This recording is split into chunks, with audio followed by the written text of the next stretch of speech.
I am delighted to be here today with my friend, my colleague, and someone who I have the utmost respect and admiration for, Dr. Adam Martin, Hey, also y'all. known as the Fit Pharmacist. Effective communication by pharmacists is essential to improve the use of medications by patients and ensure optimal therapeutic outcomes, not to mention to develop those strong and very important relationships between a pharmacist and his patients. Good communication skills are perhaps the most important in healthcare, more important than any other field.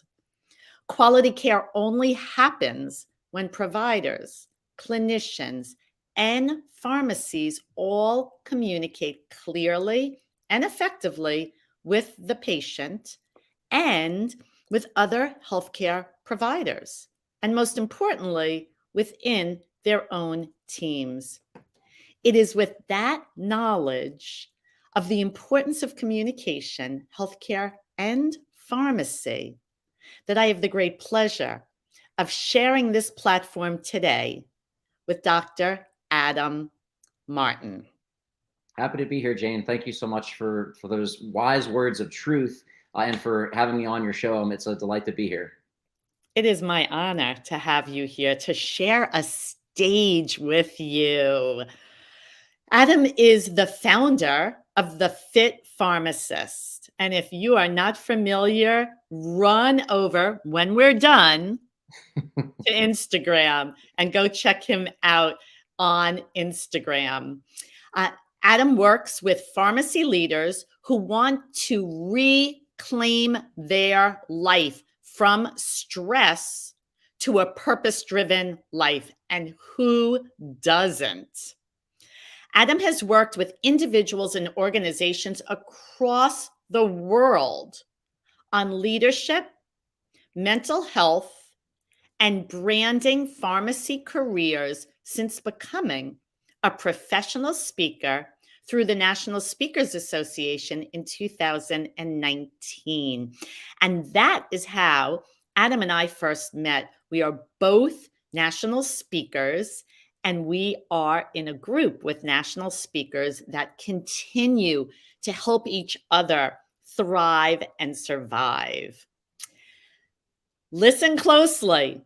Dr. Martin is known as the Tony Robbins of Healthcare by audiences that he has served throughout his speaking programs as a high content trainer who gives strategies and tactics that are immediately able to create lasting change for those he serves.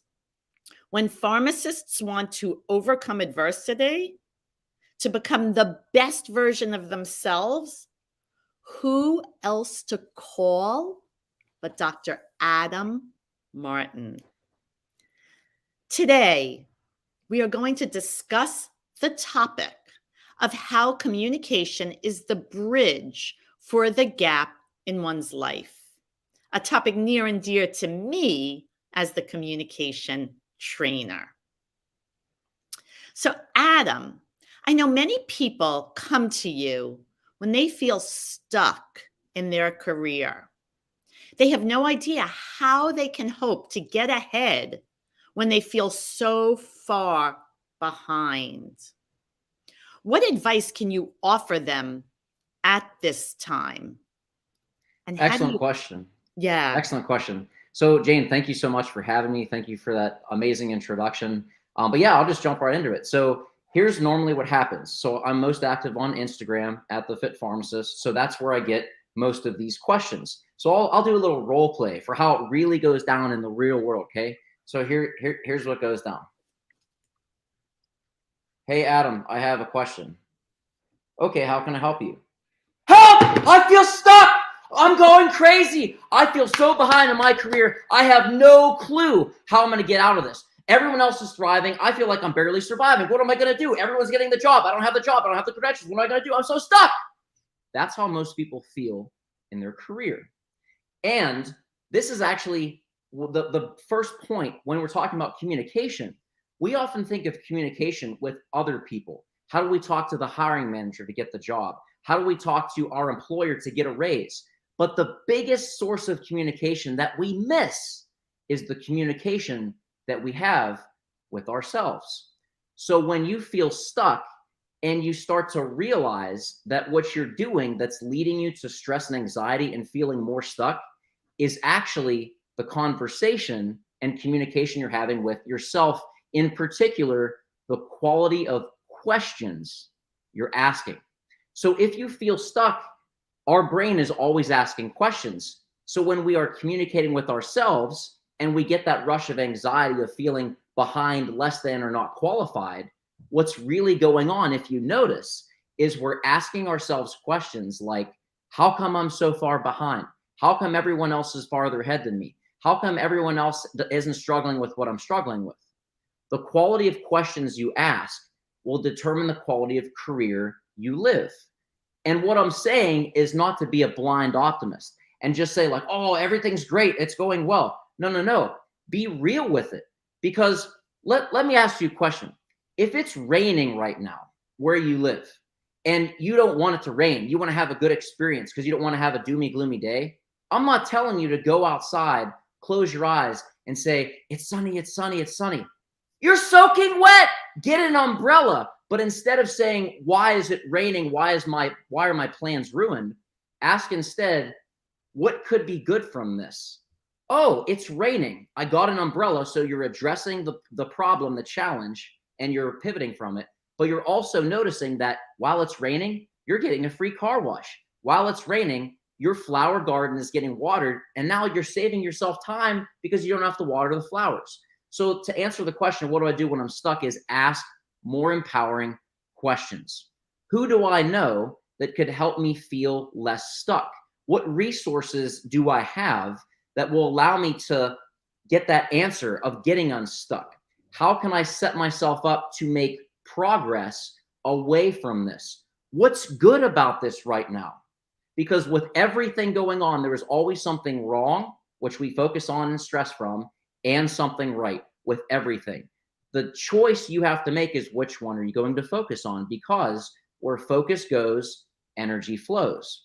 So if you ask more empowering questions, you're going to get more empowering answers, which will lead you to getting unstuck. It sounds so simple, but when you really do it and take stock of the conversation that you're having with yourself in those moments of feeling stuck, that'll make the whole difference. I promise, give it a try. You know, I think that we both live under that that umbrella of, you know, when life gives you lemons, make lemonade. So yes, I totally get that. I'm always the one when it's raining. I'm like, well, at least the flowers will be happy. You know, Yes. when it's nice and spring. Right now, there's no flowers in the New York metropolitan area. So I agree with that, and I love that idea also of what we call self-talk, and we have that same theory with people who come to us with that same anxiety over public speaking. Oh, They yeah. they literally cannot open up their mouths in meetings, and we do so many different exercises as a part of fear reduction techniques, but one of them is self-talk. You know, I can do it. Of course I can do it. I'm the best person to stand up and present this information. And it's really just a matter, again, it goes back to that lemonade from the lemons. It's that self-talk, you know, how we can get ourselves through these stressful situations by choosing the right lane, choosing the positive lane, and choosing the positive talk rather than the negative.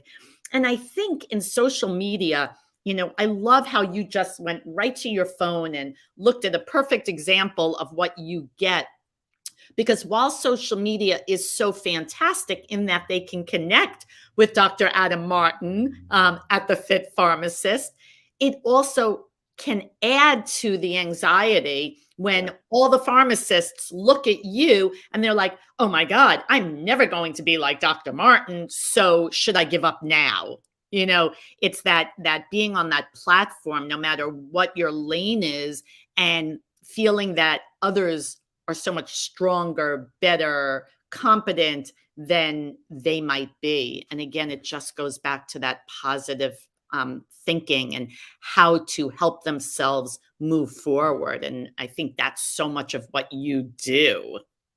Well, thank you. Yeah, and it's very true with the whole feeling of competition and how the measures that you're really using for that. So if it's just likes, if it's followers, if it's just statistics that you see on social media, you have to realize that that's a highlight reel. Which, looking at that platform on Instagram, if you're not familiar, for those watching, you can post, but you can also use Instagram stories, which I call behind the scenes, which is me showing you all of those sort of things that don't make the cut for the post, or just sharing my thoughts or something that I learned or something that I failed in, but I've grown because of it. And those are also posts that I make.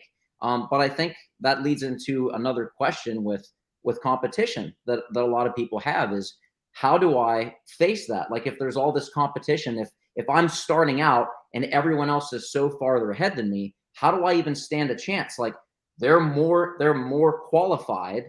That's from your perspective, because you're only looking at one piece of the puzzle. Let me ask you a question. If you're applying for a job, you have an application. It's not just how many followers do you have. And when I say that, you're probably laughing or saying like, that's ridiculous. But that's exactly what we're doing when we're looking at that lens of competition from strictly one aspect. And it doesn't have to necessarily only be social media, but you have to realize that it's a big picture when you're putting yourself into that realm of applying for a job, a promotion, or whatever it might be. So one thing I want to encourage you is actually coming to some of the examples, Jane, that you just shared with the techniques you use for self-talk. When one of the things you said is, I am qualified for this, I am the best. So remember, in the last thing I said is the quality of questions you ask determines the quality of career you have. Well, the quality of questions you ask also determine the quality of life you live. So if you feel like it's too competitive, ask the question, why am I the best person for this job? Why am I the best candidate for this position? Because here's the thing, ask and it shall be given, ask and you shall receive, because you will find what you're focusing on. So when you direct your focus on why you're the most qualified, maybe it's because you actually in the past were so unqualified that you took massive action to learn the skills you didn't have, to overcome from the setbacks you had. And because you overcame those setbacks, now those setbacks are a set up for you to be the most qualified person in the position, because you came from ground zero or maybe a couple steps below. And because you genuinely went through that experience yourself, you are authentically positioned to not only be the expert in your craft, but also the expert as a leader to help other people who have felt stuck in that position or who are trying to get to where you are today. So to be the best candidate, in my opinion, isn't necessarily what can you bring for you, like what have you done for yourself, but who have you helped in your journey? Who else are you able and qualified to help because of the experiences that you've had? So if you're feeling that it's too competitive, realize a couple things. One, when you feel that you're less than or farther behind than others, you're more than likely only judging or gauging that through one lens or area of focus. So make sure if you're going to judge, make sure you do it in a big picture of everything. But also recognize, because you feel like you've struggled so much, that's actually a gift. Your pain you went through has purpose to help others, because you would never be able to help someone if you aren't able to connect and communicate that you understand the journey, the pain that they've gone through. It's when we step into a role and we're able to genuinely connect with other people with either their struggle or with what their goals are, and not just connect with them, but help them through that process, that now you're not just a good candidate, you're the best candidate, because you earned your position there. And because of it, you're perfectly positioned to help other people do it too. And one of the things I wanted to add to that, and it's just top of mind for two reasons, and I'll tell you those two reasons, is not only to know why you're the best or to have that story and want to share it. Here's where the communication comes in. It's being able to communicate that story or that reason why you're the best in a clear and concise manner with confidence. And the Exactly. reason why I'm sharing this, and this is light bulb, this is totally not even Go scripted for it. because I we're love it. talking about interviewing. I just recently created this great lead magnet for interview success. And I think literally over the weekend, it got posted on my website. So when this goes on to YouTube and LinkedIn, I'm going to make sure that we put in the 7 tips to interview success so Yes. people can gain some of that skill right here, right now on how to interview. It's one thing to know why they're the best. It's another and so important how they communicate that in a meeting, in an interview, in day-to-day healthcare, and to be able to do that in a clear and concise manner. The other reason why I said there were 2 reasons why I kind of just threw this out and got passionate about it is literally in about 4 hours, I am speaking to a group of MBA students in New York City. So the whole how you say it, how you communicate it, how you stand out from competition is everything that I will be talking about. So you just led me right down something that is so top of mind for me right now. So it's one thing to have that positive ability to think about why you're the best.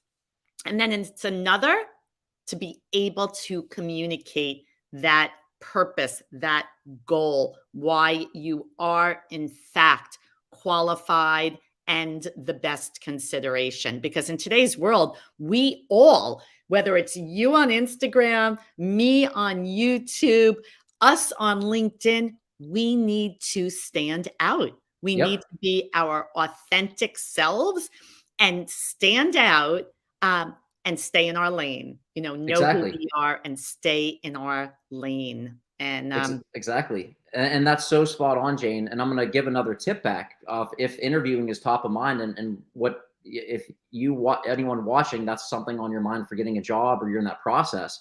I want you to consider something. Everyone that is going for your job or your promotion, the one that you're after, the one that's on your heart, everyone has to meet certain standards. So consider this fact. Everyone has the same credentials. Everyone's going to likely give the same canned response. What's your biggest weakness? Time management. What's your biggest, thing that you're grateful for? My family, whatever it might be. So if you want to stand out among the competition, you have to do what I call own your fire, which means right now you are qualified, but you didn't start that way.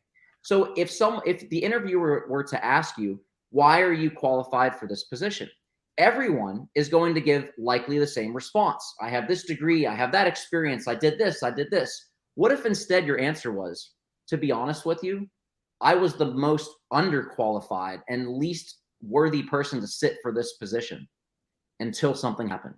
Do you think that's going to get their attention? Do you think they're going to listen now? You're going to tell the story of how you had to overcome and turn your burden into your blessing and share the journey of how you came to be in a position to be in an interview. They're never going to forget your story. They're going to resonate with how authentic and real you are, and you're going to stand out from the competition. You literally just got your job. They're going to say, we don't have to do the rest of the interview. And I can tell you that's true because I've done that for a few of my clients. So this is dependent on the situation, but realize that you can really get resourceful with everything, all of the good things and all of the challenges, because those challenges are actually there to help you grow. Because unless they were there, think about this, unless you had a challenge, you would have no reason to grow, to adapt, to innovate, to change. Because if things are going well, there's no reason to do anything different. So you literally are driven to grow and evolve, to become the best version of yourself because you were faced with a challenge. And if you can own that and share what you learned to bring you to be in the position you are, to be qualified for the job you're applying for, you're going to stand out, and they're going to look at you like, I've never heard that before. Tell me more. And that's how jobs are made. Love that. I'm going to call it hashtag own your fire. I There you go. love that. I always Good. say to people, own your space, especially with presenting, so you don't sway, you don't pace. It's really important, whether we're on the virtual platform or in person, to show your confidence and own your space. But I love that, own your fire. That's Take a it. great one. There was something else, I didn't want to interrupt you, that No, you're fine. triggered, and it was something so great about what you said, but we'll get back to that. But that was really important. And I want us to focus also on the professionals that come to you communicating about all their failed attempts in the past, feeling down on their luck, unable to make their dreams a reality. And I know from everything we've talked about, there are so many. Thank goodness you're there for them. They may say they don't have the time, the money, the resources, I've certainly heard it all, to create a life they want to live. How do you communicate hope when they are feeling so desperate and there is such a fear of embarrassment? Absolutely. So I'll go back to this example because I get this at least on a weekly basis. Hey, Adam, I have a question. Okay, well, how can I help you? I feel like a total failure. I applied and got rejected. I applied a second time and got rejected. I just give up because I feel like everyone trying to do this thing that I'm so passionate about keeps going forward, but yet I keep failing. So if I'm failing, I must be a failure. So there's actually two huge things that I want to share. The first thing is, one thing that the human brain tends to do is three things, because your brain is not there to make you feel happy or successful. Your brain is there to help you survive and be efficient and effective, which means that when it has data, experiences, or anything, it does three things in order to help you be effective. It distorts, it deletes, and it generalizes. So if you have a experience that you felt like you failed in, what tends to happen is, if you focus on it and you keep asking that question, why did I fail? Why did I fail? Why did I fail? You start to take the incident of failing and you label yourself as a failure. And the human identity is the strongest thing that's in your psyche that you will defend. People actually die for their identity. Look at any religious battle that's been fought. Look at any war. It's because of your identity. You will defend that to the death. So if you take an experience of applying for a job and you got rejected, you then take that onto yourself as being a rejection. If you failed at something, instead of the event being a failure, you take it and label yourself as being a failure, which intensifies the emotion, and that disempowers you from taking any action and moving forward. So the first thing you need to do if you're facing a challenge or an experience where you felt like you didn't follow through is be very mindful of how you're labeling, of how you're communicating to yourself the experience, because what happens to you does not matter. The meaning you make of the experience becomes your experience. So if you didn't get the job and you translate that into being a failure, it's going to be a very heavy experience and hard to mentally overcome. But if you say that wasn't the right time, I wonder how I can learn and evolve from this. Totally different meaning, totally different experience. The second thing is, everyone is in the same boat in regards to these two facts. You have all, that includes you, have had something that you failed at, and you have all, that means you have also had something that you succeeded at. So again, the power of questions. So I want you to think of something. I want you to ask yourself, when was a time in your life where you faced something that seemed impossible? The odds were stacked against you, but despite that, you were able to overcome it and do the impossible. For me, for example, When I first applied to pharmacy school, I got rejected. I was told, you're not cut out for this, pursue other options. At the time, it seemed impossible because I had a letter saying no and a academic advisor saying try something else. It seemed impossible, but I overcame it. So all of us have an experience like that of, at the time it seemed not feasible. We failed, we were told we weren't good enough, whatever it might be, but we overcame it.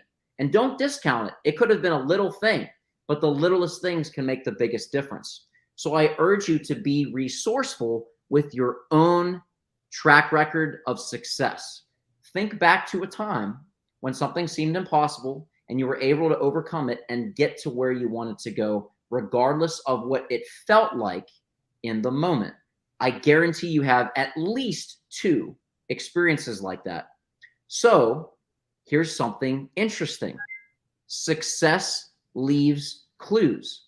So if you were able, this isn't positive thinking, by the way, this is reality. This is your life. So if in your life history, you had a moment where you felt stuck or you couldn't do it or you failed and you overcame it anyway, perhaps you can do it again. So think back to that time and ask yourself, what were the things I did to overcome that setback and make it even though it didn't feel like I could do it? Because chances are there were certain character traits, certain skills, abilities, or things you focused on that allowed you to cross that bridge. And once you can identify what you did in the past to do it, success leaves clues. Let's just repeat what you have already proven to yourself that you can do, and now communicate that success to the world. Such an important message. You triggered so many things, and I'm sure if you're triggering this for me, you're triggering for everyone watching. I had a client call, I don't know, 6 weeks ago, a prospect, so frightened of speaking up at work, and she knew her career depended on it. Yeah. The way that we work in my company is they come in first, they do an assessment, and then after the assessment, they get the feedback and they decide if they want the training or not. She wasn't ready yet. We had a plan. And then she called me the day before she was supposed to, sign up for the training. As a speech pathologist, I heard the overriding stress, like what you're seeing on Instagram, I was hearing on the phone, the absolute fear and anxiety over something coming up. And you know what? She didn't sign up. The fear was so crippling to her. Here she was calling me to say, I just had a meeting. Oh my God, I thought she was going to say, I need to sign up yesterday. And she couldn't sign up. And my heart breaks for her. And I think what you said, we all, every single person, and those watching, put it in the chat. What did you think you would fail at? Put it in the comment section where you did succeed. And because I'm on with the Fit Pharmacist, the first thing that came to my mind, totally not professional, was when I ran the New York City Marathon. I couldn't run a mile. And I ended up having a running partner. I moved into Manhattan. This is so many years ago. I had a running partner. We went from running, 2 miles a day to 3 miles a day to 4 miles a day to 5 miles a day. And we kind of capped at 6 miles a day, which I was ecstatic over. I thought that was unbelievable. Never in my wildest dreams did I think I would run 6 miles. And then one day he says to me, I think we should run the marathon. Yeah. And I looked at him, and I will not repeat the words on this live stream, what I said, but basically I thought he was out of his mind. I said, I am happy with 6 miles. That's it. This body's not doing 26.2. And I will tell you that the day I ran the New York Marathon was one of the highlights of my life, even though it was many, many years ago. It was, first of all, a phenomenal experience. I hate to say to all of you that suffered, I loved every minute of it. It was like a big party. If you're a runner, you must come to the New York City Marathon. But yes, I can relate. So I had to share that story because that is when I'm on with the fit pharmacist, I have to let him know that was fit. Um, and then there was another athletic achievement like that. But in academics, I feel very much like you in that I went to the University of Maryland for speech pathology, and that's a very large school. And basically, when I went to school, I don't know how it is now, they take, hundreds and hundreds of people into the undergrad major with the idea that they're going to weed them out. Yeah. And they drop out like flies. They put the most boring, heavily science, statistics, physics up front. Mm-hmm. And like, I remember when my best friend said, I'm going to go into something else. And I was so sad because, we shared the whole undergrad experience together. And when you were talking, I haven't really thought about that, but here I am all these years later, having achieved my master's in speech language pathology, I stuck with it. Exactly. So I love that message. And I really hope everybody share in the comment what you achieved, like me with the marathon, that you never in a million years thought that you were going to be able to achieve. Adam being rejected from pharmacy school only to become the top pharmacist, certainly on Instagram and in my world for sure. Oh, And I want you to replay this because Adam has shared so many great messages here. And the bridge, I invited him on because that bridge between communicating and what he does is so strong. And it was interesting because just at the end of last year, we had quite a few pharmacists sign up for our training. And that was before this dialogue that we had, because I know that they realized if I am going to be a rock star in the field of pharmacy, I need to strengthen my communication skills. yes. And, in wrapping up, that is what we do. Our goal is for everyone to speak every day with impact. And we work with pharmacists and professionals to ensure that they can convey their message in a clear and concise manner with confidence. And I'm sure, Adam, in your closing remarks, you can share, if you are communicating in healthcare and you are not clear and concise, how detrimental can that be to families, patients, colleagues? So yeah, I'd love your final words. Excellent points with those. And I'll sum it up in two very simple thoughts. The first is clarity is power. So if you have clarity, you can literally do anything because you know where you're going. If you're trying to hit a target you can't see, you'll never hit it. But if you have a clear target identified, whether that's an outcome, a result that you want to communicate with someone, a specific thing you want them to know, or a specific place you want to go, or a specific job you want to have. If you have clarity, you'll be able to direct all your energy, resources, and time to making that happen. On the other hand, if you confuse, you lose. So if you have 20 different job offers and you don't know which one to choose, you're not going to get any of them because you don't know which one to put all your time, energy, and focus into. So it's very simple. Get as clear as possible to make your strategy effective, but also, and more importantly, efficient, because y'all are busy. You don't have unlimited funds and time. You got to take the time you do have and make it count. But you also have to make sure that you are conveying a clear message. And I just want to reiterate what you shared with your example of the marathon. And I'm going to challenge you because you said, oh, this isn't professional. It's exactly professional. And I want to use that as an example because everything that we've been talking to, obviously it's for the lens of professional, growing your career, getting a job or whatnot. But all too often, when you're hearing what we've been discussing about tips to overcome feeling stuck and behind in comparison, you look at it only through the lens of your job. But I'm challenging you and inviting you, everyone listening, to look at all areas of your life. You could be absolutely successful in physical fitness, but you're struggling in your career. There's something I call skill transfer. There is an area of your life that you're absolutely dominating. I know it. Whether it's a hobby, don't discount it. whether it's underwater basket weaving, physical fitness, whatever it is. There's some area in your life that you're super passionate about and you are crushing it. However, there's another area that you feel like you're struggling, like your job or whatever that is. Look at what's working with what you're winning in and recognize that success leaves clues. Take the principles that you've mastered, just transpose them to your job, and you'll see light bulbs because you've had that success just in a different context. All we're doing is taking it from what's working and putting it to where it needs some more attention. I love that. I love that. And we all know that certainly if we are fit, we are stronger in our career. I do notice we've had a few people just sign on. If you've got questions, put them in the chat because we are about to wrap up.